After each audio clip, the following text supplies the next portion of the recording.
The massive screens at Mission Control displayed what should have been humanity's greatest moment. Instead, Admiral James Morrison watched in growing frustration as the Harmonious Concordat's representatives continued their patronizing assessment of Earth's civilization. The alien delegates, with their crystalline bodies that pulsed with internal light, stood before the United Earth Council. Their translator units converted their sonic language into something humans could understand, though the underlying tone of superiority needed no translation. Your species' audio emissions are. The lead delegate, who called itself First Song of Dawn, paused as if searching for a diplomatic term. Primitive, unrefined. We detect no proper harmonic structures in your transmissions. Morrison clenched his fists behind his back. 6 months of preparation for first contact, and these musical snobs were dismissing humanity based on their radio signals. Next to him, Dr. Lisa Reynolds, Earth's leading expert in xenolinguistics, frantically typed notes on her holographic display. With respect, she interjected, "Human music serves a different purpose than communication. It's an art form, an expression of." "Yes, yes," First Song interrupted, its crystal form flickering with what looked like amusement. "We have observed similar primitive stages in other species. You will, perhaps in a few centuries, learn to appreciate the pure frequencies." The crushing weight of disappointment filled the room. Humanity had reached for the stars, dreaming of equal partnership among advanced civilizations, only to be patted on the head like children. That's when everything changed. The emergency broadcast system kicked in, overriding all channels with breaking news from Madison Square Garden. The Thunder in the Stars Festival, the largest metal concert in human history, had just begun its headline act. Before anyone could stop the feed, the opening riffs of Stellar Apocalypse by the Northern Lights filled every speaker in Mission Control. The sound was pure human metal, distorted guitars, thunder-like drums, and vocals that ranged from deep growls to soaring clean melodies. The effect on the Concordat delegates was instantaneous and spectacular. First Song's crystalline form began to vibrate erratically. The other delegates started emitting chaotic pulses of light, their normally synchronized movements dissolving into random spasms. Above Earth, their fleet of ships began drifting out of formation. What is this chaos? First Song's translation unit struggled to keep up with its distressed frequencies. These patterns, they're impossible. Dr. Reynolds stared at her readings in disbelief. The concert's frequencies are interfering with their neural sonic network. Their entire communication system is based on pure sound waves, but metal music, it's too complex, too emotional for their technology to process. Morrison watched as the supposedly superior aliens struggled to maintain their composure. A slow smile spread across his face as he realized the implications. Humanity's primitive music had just brought a galactic superpower to its knees. Should we cut the broadcast? A junior officer asked, hand hovering over the emergency shutdown. No, Morrison said, his voice firm. Let them listen. It's time they learned what human music really is. As the guitar solo kicked in, the Concordat's ships above Earth began moving in chaotic patterns, their crews unable to maintain control while their neural networks were bombarded with power chords and double bass drums. First Song of Dawn finally managed to stabilize itself enough to speak. This is a weapon. You've been concealing military sonic technology.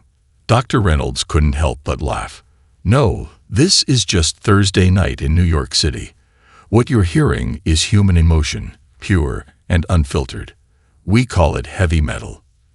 The Admiral stepped forward, his previous frustration replaced with pride.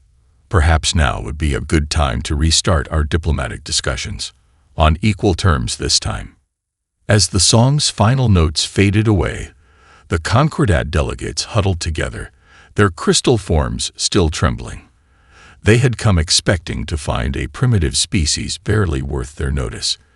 Instead, they had discovered that humans had mastered something they never even imagined possible: the power to turn emotion into pure sonic force.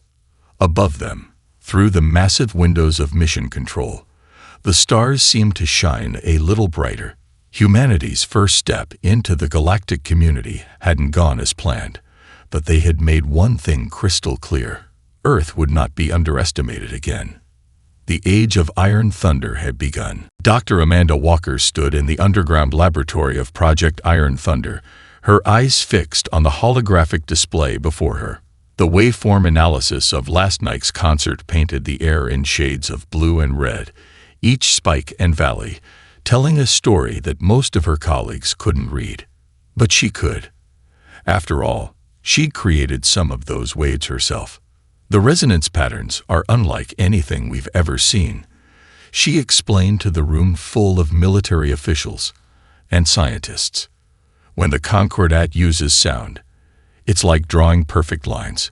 When humans play metal, it's like throwing paint at a canvas with a purpose. General Marcus Hayes leaned forward, his battle-scarred face illuminated by the holograms.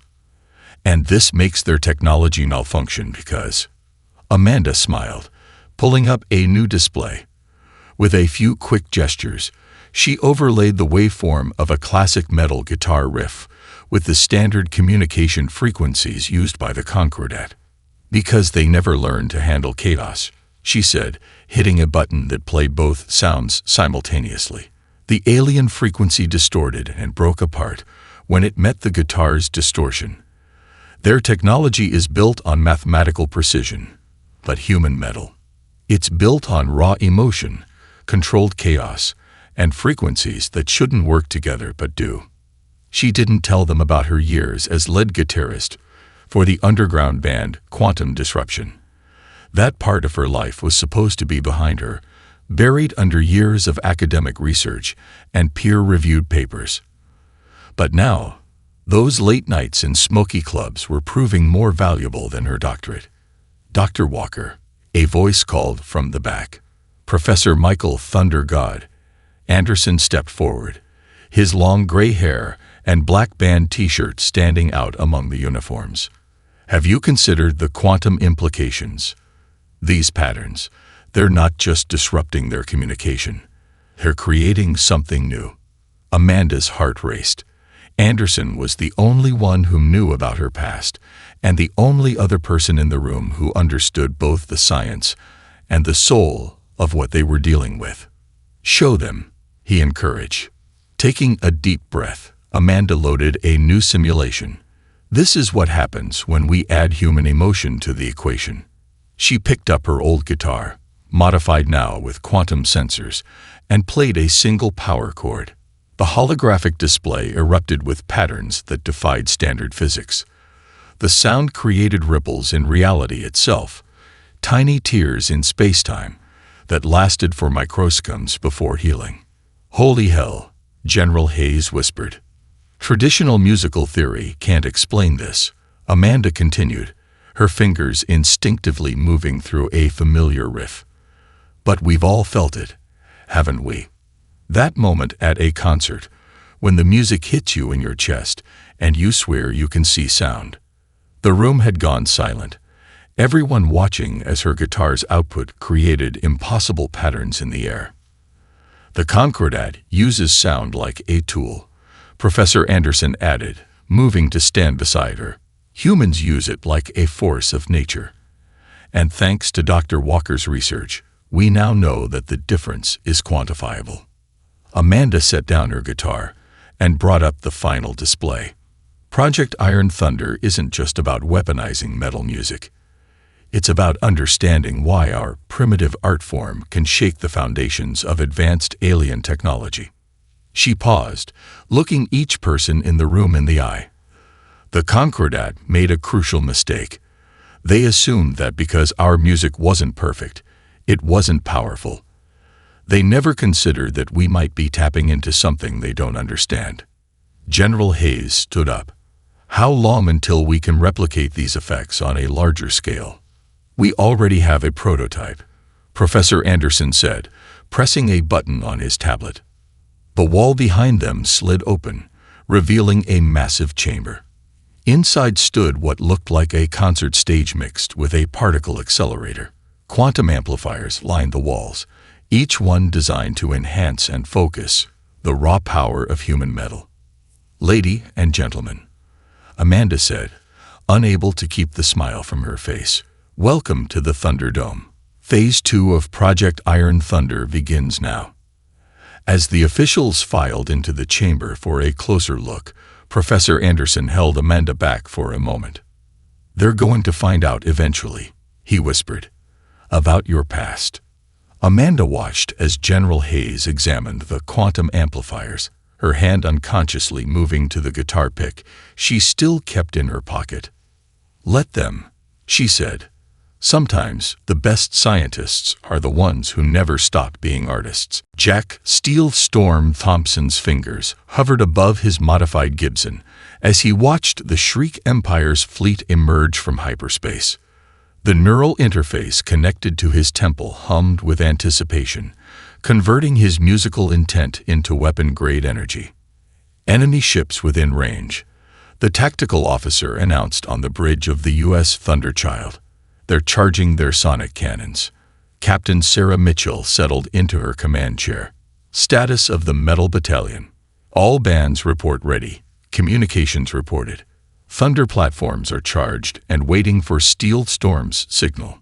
The Shriek Empire had expected an easy victory when they targeted the Mars colony. Their intelligence had shown Earth's defenses as primitive, relying on conventional weapons and basic energy shields. They hadn't known about Project Iron Thunder. They were about to learn. "Remember your training." Jack's voice carried across the neural network to the other musicians stationed throughout the fleet. "Feel the music, don't force it. This isn't about perfect notes, it's about perfect emotion." The enemy ships launched their first attack, a wave of sonic energy designed to shatter traditional shields. Instead, it met the opening riffs of Metallica's "For Whom the Bell Tolls," amplified through quantum processors and shaped by the raw emotion of 24 metal bands playing in perfect synchronization. The results were spectacular. The Shriek Empire's attack dissolved into chaos as their carefully calibrated sound waves collided with the wall of human metal. Their ship's sensors, designed to process pure tones and clean frequencies, overloaded under the assault of distorted guitars and thundering bass lines. "First blood to us." Captain Mitchell allowed herself a small smile. "Execute Pattern Thunder 7. Jack's fingers found their mark, leading the fleet's musicians through a series of power chords that Dr. Walker had identified as particularly devastating to alien sound technology. The modified instruments connected directly to the ship's new quantum amplifiers, turning each note into a weapon more powerful than any conventional arsenal. The enemy's formation broke apart as their navigation systems failed under the sonic assault. 3 of their ships collided, their shields useless against the frequencies they'd never been designed to counter. But the Shriek Empire hadn't conquered half a dozen star systems by giving up easily. Their flagship launched a concentrated blast of pure sound, a beam so focused it cut through the metal barrier.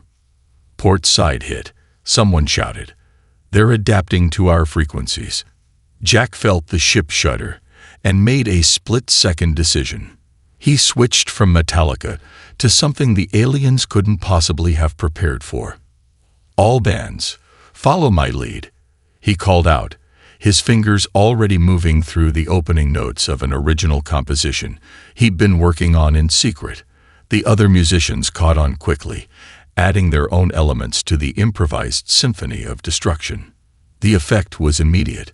The enemy fleet's attempts at adaptation failed as they encountered something their computers couldn't predict or counter: pure human creativity in real time. "By the stars," the science officer breathed, watching his displays. "The quantum field distortions. They're creating some kind of harmonic cascade effect." Captain Mitchell leaned forward. "In English, Lieutenant, our musicians aren't just playing music, Captain. They're literally rewriting the laws of physics in local space. Jack could feel it through his neural interface. Every note they played added to the effect, creating a symphony that was as much quantum physics as it was music. The energy built until even the human ship's sensors had trouble processing what was happening. All ships, full power to quantum amplifiers, Captain Mitchell ordered. Give them everything you've got. The final chorus hit like a supernova. Jack's guitar screamed as he poured every emotion, every memory of late-night concerts and underground shows into the performance. Around him, 24 other musicians did the same, their combined output creating a wave of sound that made the very fabric of space ripple. When the echo faded, the Shriek Empire's fleet was in ruins. Their ships drifted powerless, their once mighty sonic technology reduced to static by the power of human metal. Mars Colony, Captain Mitchell's voice was steady despite the adrenaline. This is the Thunder Child. The sky is clear. As the cheers erupted across the fleet, Jack finally lowered his guitar. His hands were shaking, but a grin spread across his face. They'd just proved that human music wasn't just a weapon. It was the ultimate defense against anyone who thought technology could replace soul. The Battle of Bass was over. The legend of the Metal Battalion had begun. The crystal gardens of New Washington hummed with an unusual symphony. Inside the newly constructed Resonant Embassy, Dr. Amanda Walker watched in amazement as young crystalline beings pulsed with rainbow colors in response to the heavy metal playing through modified quantum speakers. Fascinating. Ambassador Crystal's song in darkness chimed, her crystalline form vibrating in harmony with the bass line. The chaotic frequencies your species produces, they create perfect growth patterns in our young. Amanda adjusted the controls, fine-tuning the output of Master of Puppets to match the natural resonance of the crystalline species. We never imagined our music could have this effect. The complex harmonics seem to stimulate your children's core structures. The young resonants, each no larger than a human hand, danced and sparkled in their growth chambers. Their normally rigid crystal patterns flowed like liquid metal, taking on new forms with each guitar riff. Our previous methods required decades of careful frequency manipulation, Crystal Song explained. But these power chords accomplish the same growth in months. It's revolutionary. The success of this cultural exchange had surprised everyone. After the Battle of Bass, most expected Earth's relations with other species to deteriorate.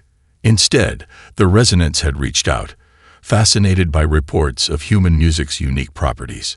Jack Steel Storm Thompson entered the chamber, his custom guitar slung across his back.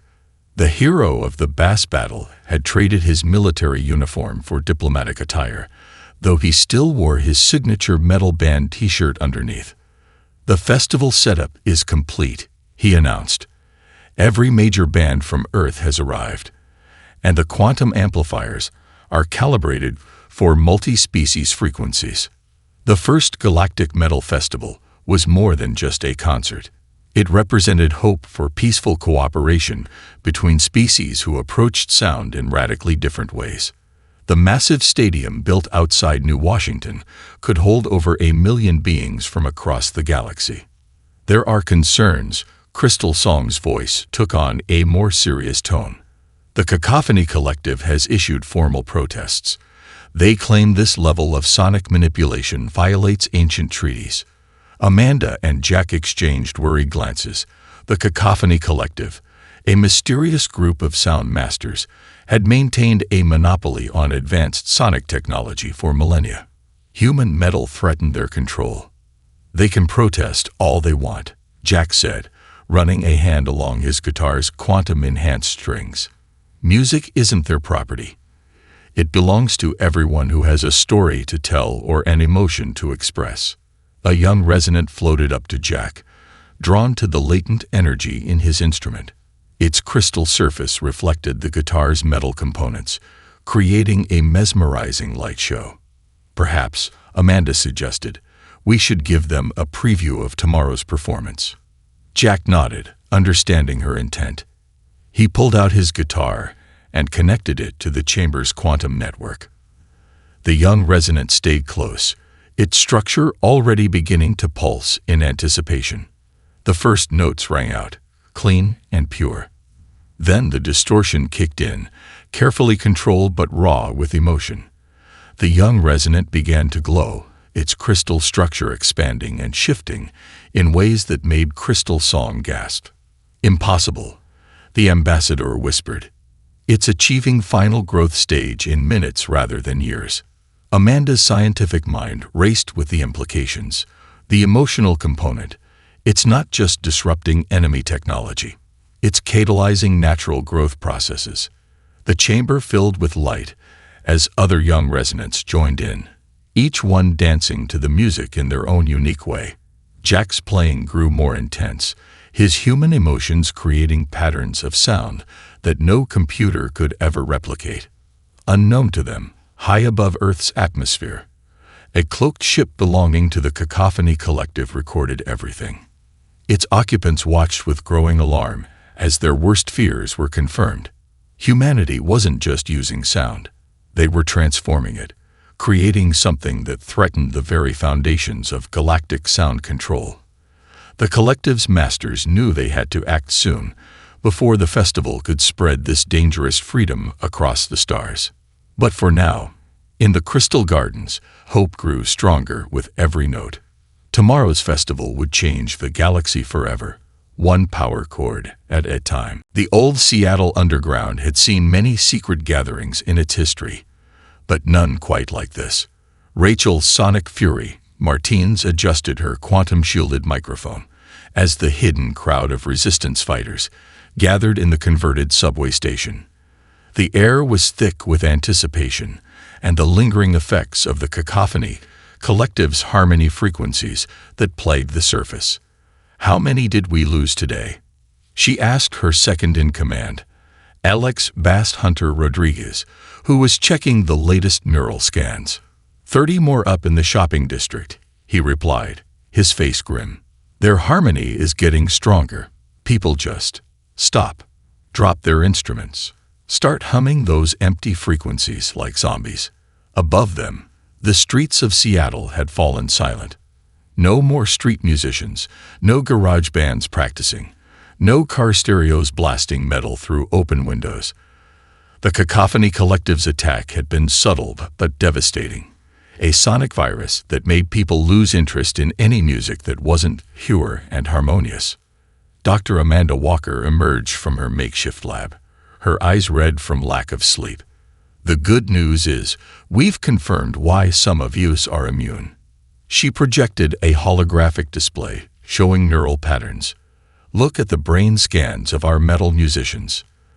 The display showed two patterns, one smooth and regular, the other wild and complex. The first is a civilian affected by the harmony frequencies. The second is Rachel's brain during a performance. "Our chaos protects us," Rachel realized, running a hand through her mohawk. "All those years of metal. Our brains don't just process it. They've been rewired by it." "Exactly," Amanda nodded. "The more extreme the music someone listened to, the more resistant they are to the collective's control. That's why the underground metal scene has become our last line of defense." The makeshift stage was set up against the far wall, quantum amplifiers salvaged from military bases hidden behind old brick and graffiti. The resistance had discovered that regular performances were necessary to maintain their immunity and protect those they'd managed to save. "Tonight's different," Rachel announced to the crowd. "We're not just playing to stay free. We're testing Dr. Walker's new countermeasure." She nodded to Alex, who unveiled a modified guitar amp that pulsed with an inner blue light. "The quantum harmonizer," Amanda explained. "It should amplify the natural chaos in our music, creating a shield that can push back against their control." Rachel strapped on her guitar, custom-built with quantum sensors that could detect and counter enemy frequencies. Her band, The Last Resistance, took their positions. Each instrument had been modified by Amanda's team, turning them into weapons against the collective's mental control. Remember, she addressed the crowd, when you feel the music hit, don't fight the chaos. Let it in. Let it remind you what it means to feel something real. The first power chord hit like a thunderbolt, raw and defiant. The quantum harmonizer kicked in, amplifying the natural distortion and spreading it through the underground chamber in waves of pure rebellion. In the crowd, a young woman who'd been recently rescued from the surface started to shake. The artificial calm of the harmony frequencies battled with the primal energy of the metal performance. For a moment, she looked like she might break. But then, she screamed. It was a scream of liberation, of breaking free from the artificial peace that had been forced upon her. Others joined in, the sound of human defiance growing stronger with each beat. Amanda's monitors showed the effect spreading through the underground network of tunnels, pushing back against the collective's control frequencies. For the first time, they were more than just surviving. They were fighting back. Above them, hidden sensors detected a ripple in the harmony field that blanketed the city. The cacophony collective's perfect sound started to crack, creating gaps in their control. Rachel felt it through her guitar, the moment when resistance became revolution. Her voice joined the chorus of screams, adding lyrics of rebellion to the wall of sound. They tried to silence us, she called out between verses. They thought they could turn our music against us, but they forgot something important. The crowd roared as the song built toward its climax. Metal isn't just music, it's freedom. And you can't control freedom. In their hidden chambers across the galaxy, the masters of the cacophony collective felt their control waver. For the first time in their ancient history, they knew fear. The underground resistance was growing stronger. And soon, very soon, their sound would break through to the surface, carrying with it the chaos of true human expression. The revolution would not be harmonious. It would be metal. Professor Michael Thunder God Anderson's underground laboratory looked more like a recording studio designed by mad scientists. Quantum monitors lined the walls, each display showing different aspects of sound waves interacting with reality itself. In the center, a modified guitar connected to more sensors than a space shuttle stood on a platform surrounded by crystalline resonators. The answer was in front of us, the whole time, he said, his long gray hair wild from running his hands through it in excitement. We were so focused on the sound that we missed the space between the notes. Dr. Amanda Walker studied the complex equations floating in the holographic display. The imperfections. They're not just disrupting the harmony frequencies, they're creating something new. Exactly. Anderson grabbed his old Flying V guitar, its surface now enhanced with quantum circuitry. Listen to this power chord. He struck the strings, and the monitors exploded with data. The sound created ripples in the quantum field, but it was the distortion, the slight imperfections in the notes, that caused the most dramatic effects. Traditional sound theory says these imperfections shouldn't work together, Amanda observed, watching the patterns form. But they do. They create quantum harmony through chaos, Anderson finished. The Cacophony Collective built their entire empire on the idea that perfect sound is the only way to manipulate reality. But human emotion, the raw energy we put into our music, it creates patterns they never imagined possible. The door burst open as Rachel Sonic Fury Martinez rushed in, her combat boots echoing on the metal floor. The collective's forces are moving. They're gathering above major cities worldwide. Amanda's hands flew over the controls, bringing up global monitors. Massive ships hung in the skies, their hull designs resembling musical instruments of impossible scale. They're going to try to override everything, Anderson said grimly. One massive burst of pure harmony to wipe out all resistance. Rachel slammed her fist on the console. We're not ready. The underground bunkers can't shield everyone. And the quantum harmonizer network isn't complete. Maybe we don't need to shield everyone. Amanda's eyes lit up with sudden understanding. She pulled up the data from their latest experiments. Look at these patterns.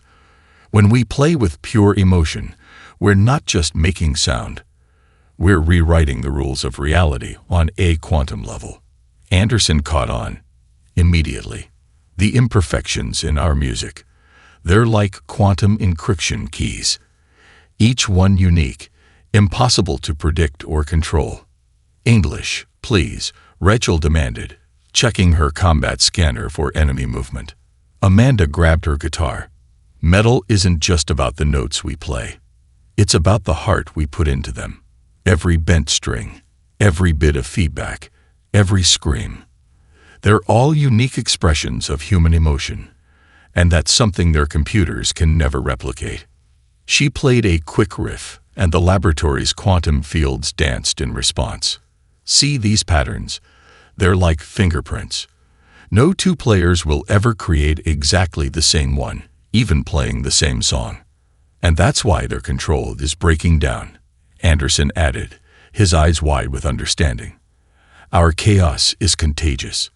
Every time someone feels the real emotion in our music, their own neural patterns start to mirror that beautiful imperfection. Rachel watched the monitors, a slow smile spreading across her face. So we don't need to shield everyone. We just need to remind them how to feel. Exactly. Amanda's fingers flew over the controls, modifying the quantum harmonizer settings. We've been playing defense, trying to block their perfect frequencies. But the real power isn't in prevention, it's in expression. Anderson was already sending messages through the resistance network. We need every player, every singer, every metalhead who can still feel the music. One massive concert, all of us playing together, but each in our own way. The ultimate discord, Rachel grinned, understanding the plan. 1,000,000 different versions of chaos all at once. They want to impose perfect harmony. Amanda's voice was steel and fire. Let's show them what real harmony looks like, when every soul is free to play their own song. Above them, the collected ships began their ominous descent. But in underground labs and hidden bunkers across the world, guitars were being strung, drums were being tuned, and voices were preparing to scream their defiance to the stars. The science of shred was about to become a symphony of liberation. The sky above Earth had turned into a living symphony of light and sound. The Cacophony Collective's massive ships formed a perfect geometric pattern, their ancient technology preparing to broadcast the ultimate harmony, a sound so pure it would erase all other music from human consciousness forever. In the underground command center of Project Iron Thunder, Dr. Amanda Walker watched the global display with steel in her eyes. All resistance cells report ready, she announced. Every underground venue, every hidden studio, every basement band, they're all standing by. The quantum network is online, Professor Anderson confirmed, his fingers dancing across holographic controls. Each node is connected to at least 800 musicians. We're about to create the biggest metal concert in human history. Rachel Sonic Fury Martinez stepped onto the central platform, her modified guitar gleaming under the emergency lights. Around her, the leaders of every major resistance band took their positions, each instrument connected to the global network of quantum amplifiers. Remember, she called out, her voice carrying to every resistance cell worldwide. Don't try to play in perfect sync. That's their game. Play with your heart, your rage, your joy. Everything that makes you human. The collective struck first. A wave of pure sound descended from their ships, a harmony so perfect it made reality itself shudder. People on the surface began to sway, their minds drowning in the flawless frequencies. But deep underground, humanity's answer was rising. It started with a single power chord from Rachel's guitar, raw and defiant. The sound rippled through the quantum network, picking up new elements as each musician added their own voice to the chaos. Metal bands in hidden bunkers across the planet joined in, each playing their own style but connected through the quantum harmonizers. Energy readings are off the charts. Anderson shouted over the growing wall of sound. The quantum field distortions are creating some kind of cascading effect. Amanda watched in awe as the holographic displays showed the impact of their musical rebellion.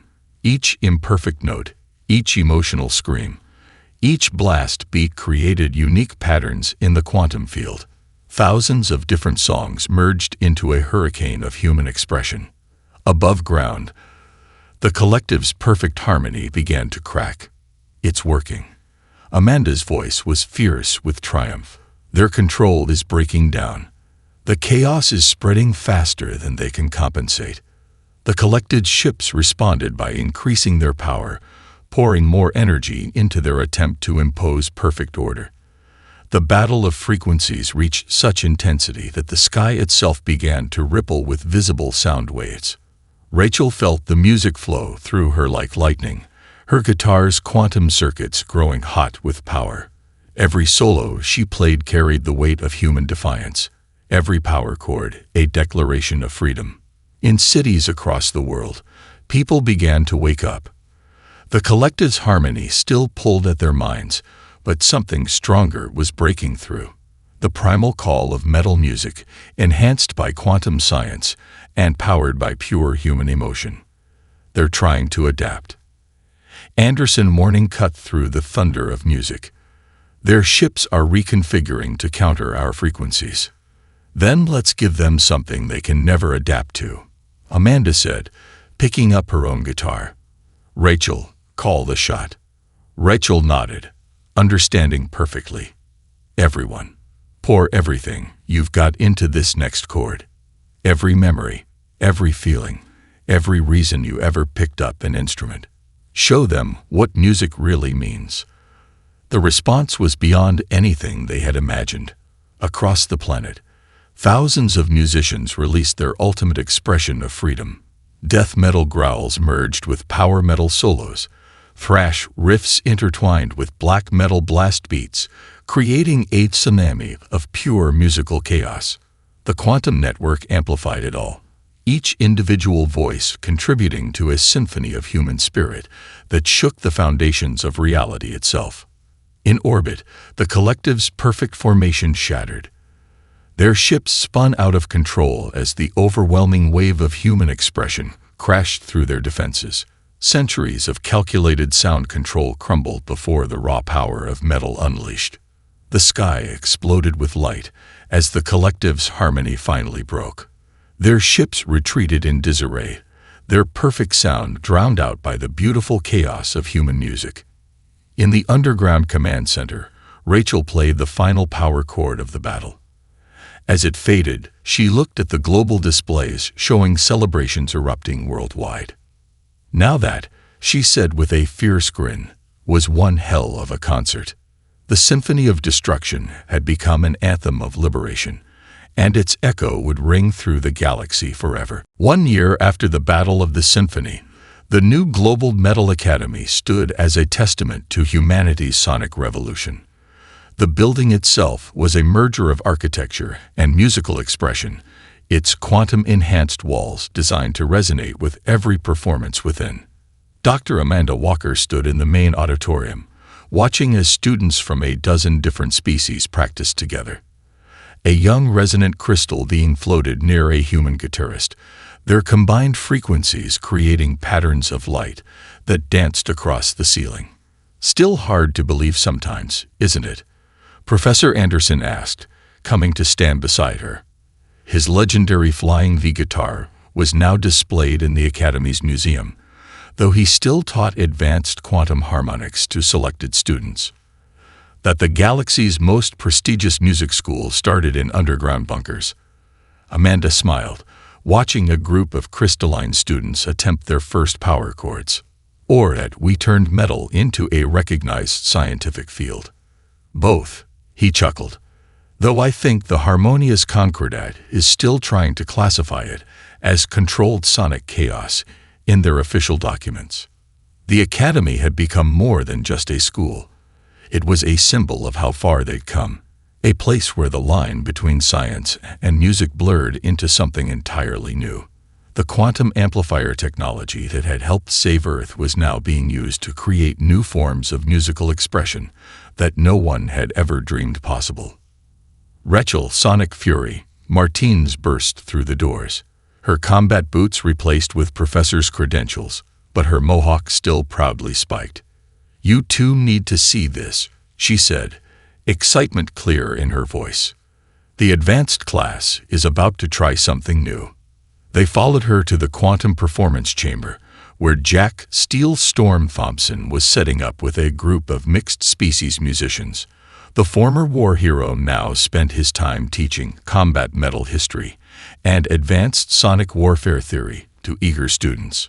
"Ladies and gentlemen," he announced to the gathered crowd, "what you're about to witness is the first attempt at a multi-dimensional metal performance." The band began to play, each member contributing their species' unique approach to sound. The human guitarist's raw emotion merged with the crystalline being's pure frequencies, while a newly discovered gas-based life form added harmonics that existed in spaces between traditional notes. The quantum harmonizers amplified it all, creating a sound that was both music and science, art and physics. The very air seemed to shimmer as multiple dimensions of reality responded to their performance. "Look at the readings," Amanda whispered, checking the monitors. "They're not just playing music. They're actually manipulating the quantum field in ways we never thought possible."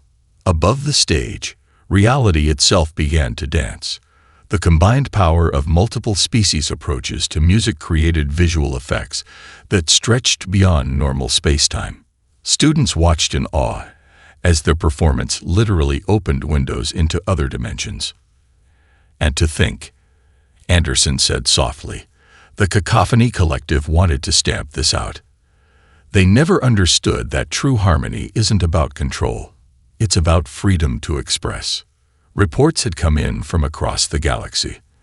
The Collective's defeat had sparked a renaissance of musical exploration. Species that had been bound by rigid sound controls for millennia were rediscovering their own forms of musical expression. "We've got applications from 3 new species just this week," Rachel added, scrolling through her holographic display. "Turns out everyone has their own version of metal. They just needed permission to play it." The performance reached its climax as Jack led the band through a solo that combined traditional heavy metal with alien sound concepts. The result was something that could only be described as the music of the spheres, if those spheres were playing through Marshall stacks. As the final notes faded, Amanda looked around at what they'd built. The underground resistance had become a galaxy-wide movement. The military project had transformed into an art form, and humanity's primitive music had changed the very nature of how the universe understood sound. "You know what the best part is," she said to her friends, watching as students from across the cosmos cheered and headbanged together. "Every performance is still unique. All the science, all the theory, all the technology, and it still comes down to heart." Above them, through the Academy's quantum-enhanced skylight, the stars seemed to pulse in rhythm with the lingering echoes of the performance. Somewhere out there, the next generation of sonic pioneers was getting ready to pick up their instruments. The age of Iron Thunder had only just begun.